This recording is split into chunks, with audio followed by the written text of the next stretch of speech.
She currently puts on an open mic at Four Hands every Monday. Will you please give it up for Angie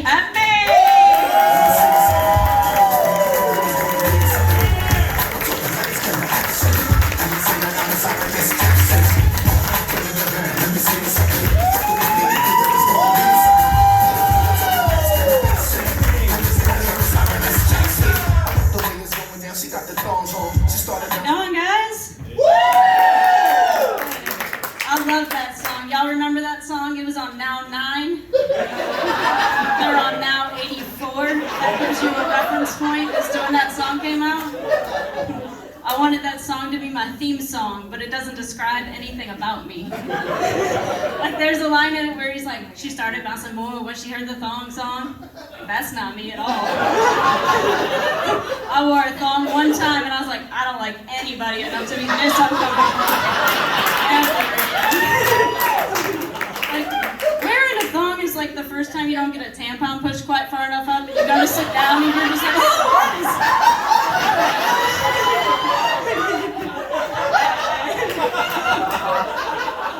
thongs are a weird concept. Tampons are kind of a weird concept if you think about it. Like, stores are just like, hey, you want to pay $8 for this box of cotton you're just going to bleed all over and throw away? Yeah, I guess. Like, the worst thing you can do when tampon shopping is buy the wrong size because there's just not like a whole lot of other uses for them. Like, women don't have like monthly meetups where we're walking up to each other with like tampons flared out in front of us like, got any regulars? Go fish. Man, I guess like if you have like a leaky, like a sink that's like dripping or something, you can just like duct tape one of them around it because it's gonna like, it has leak protection. It says it on the box. Alright, but enough about tampons, let's talk about me.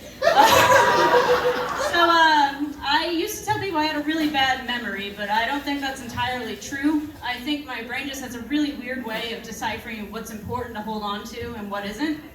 Yeah, you get it. I'll give you an example. So I love my mother. I love her very, very much. But for whatever reason, I can't remember how old she is. I told people she was 39 for years, and never once did she correct me. And like, it got to the point that people were like, I don't think that math adds up. But like, what I do remember with relative ease is Rosie O'Donnell introducing Savage Garden at the 1997 Nickelodeon Kids' Choice Awards. She's sitting in the crowd and she's surrounded by a group of children who are all wearing balloon hats and she yells, "Chimmy Chimmy Cola!"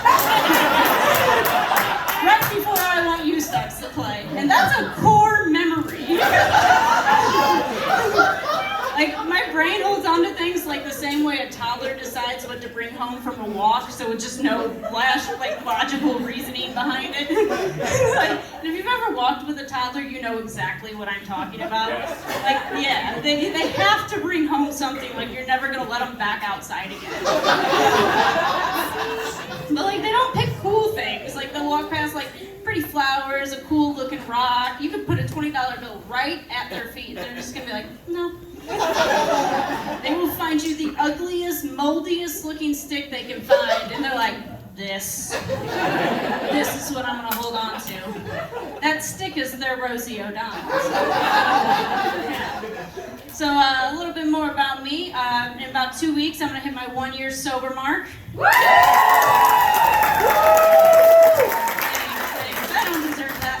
But I didn't quit drinking for like health reasons or anything like that. I did it because when I drank, I did a lot of really crazy things, a lot of reckless things. But one of my favorite things to do, those are my friends giggling.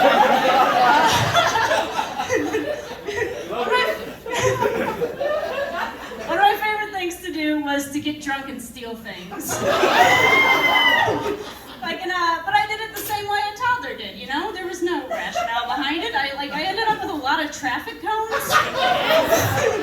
Like, I guess these belong to me now. That's cool. Start an old construction site.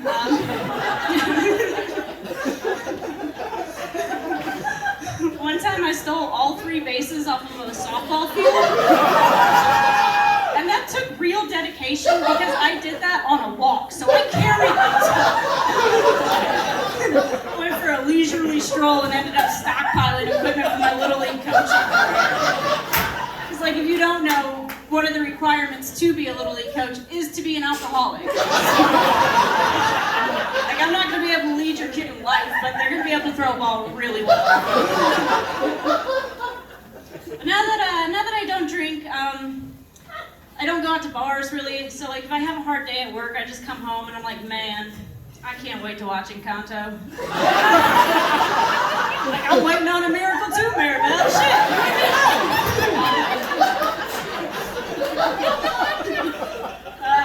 I also smoke a lot more weed now.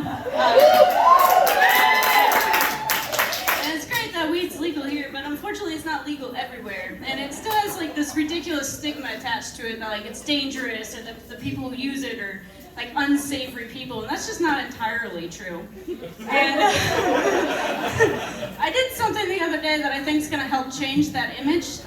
So if you guys want to share this story, please do. But I was driving over to a friend of mine's house to drop off a bag, unless you're a cop, and then no, I wasn't. I wasn't there. Still illegal to sell your own, turns out. But I had this like epiphany moment. And I was like, man, there's just nothing dangerous about this. Because like you guys know, back in the day, like drug deals were a little sketchy. But like I knew I wasn't gonna get robbed, and like I knew he was gonna pay me. I wasn't gonna have to go into his house and start taking his Funko collection, like putting him in like a pillowcase and carrying him out over my shoulder like a repo Santa. Like, you get these back when I get my money. That wasn't gonna happen. And like not only was my situation not very dangerous, I was also posing no kind of a threat. Because as I rolled up on him in broad daylight, I was singing Hail Holy Queen off the Sister Act soundtrack. Do you know how non-threatening that is? Mater, mater, interrata. Not very scary. I want that song to be the new We Are the World of Marijuana awareness. Like me and Dolores Van Cartier just out here trying to make the world a better place. Yeah. That joke never really lands super well, but I like it, so I won't take it out.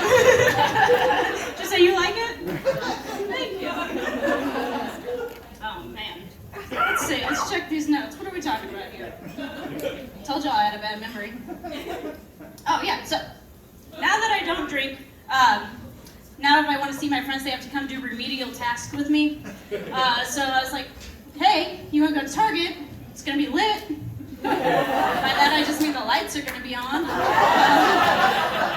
But my last trip to Target did not go as well as I was planning it to. So me and my friend are there, and we're walking around. We got our little Starbucks and whatnot. We're just bullshitting like you do at Target. And all of a sudden she gives me a once-over, and she's just like, I was like, what's up, man? She's like, you look very single today. It's like, I don't know how to take that. I know it's not a compliment. It's like, what the fuck do you mean I look single? And she's like, I don't know, man. You're just giving off single vibes. I was like, is it the hoodie covered in cat hair? Did that help? She's just like, no. And then walked away. You don't get to start a conversation like that and also end it there. People need more information. So as I turn my cart to go follow her and get said explanation, I see what's in my cart. And I have like the giant bag of cat food, clearly implying I have more than one cat, 3 fried chicken Hungry Man dinners, a bottle of wine, a candle, another hoodie, and 1 single cucumber.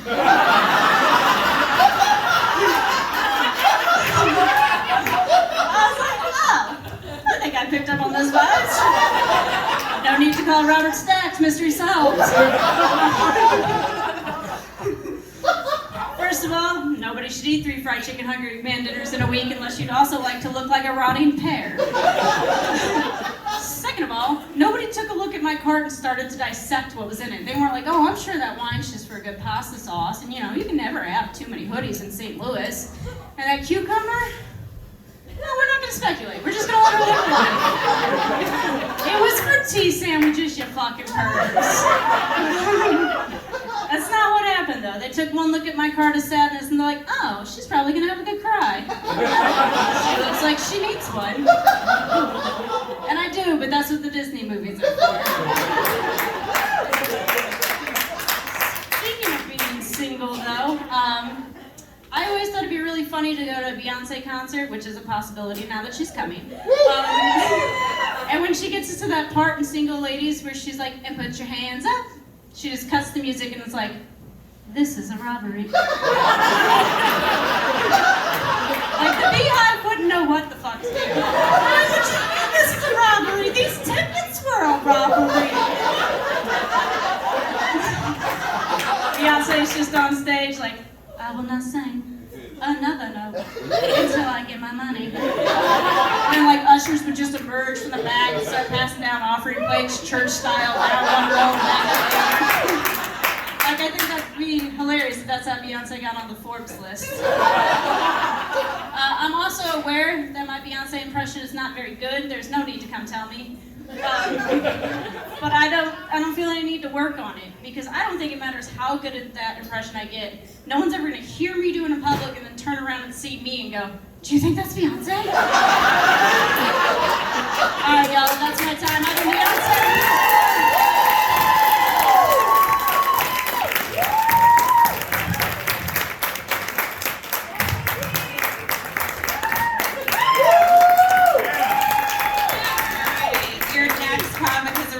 We have a very special guest spot.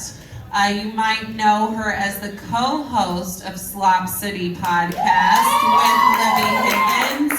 Will you please give it up for Tina Debo?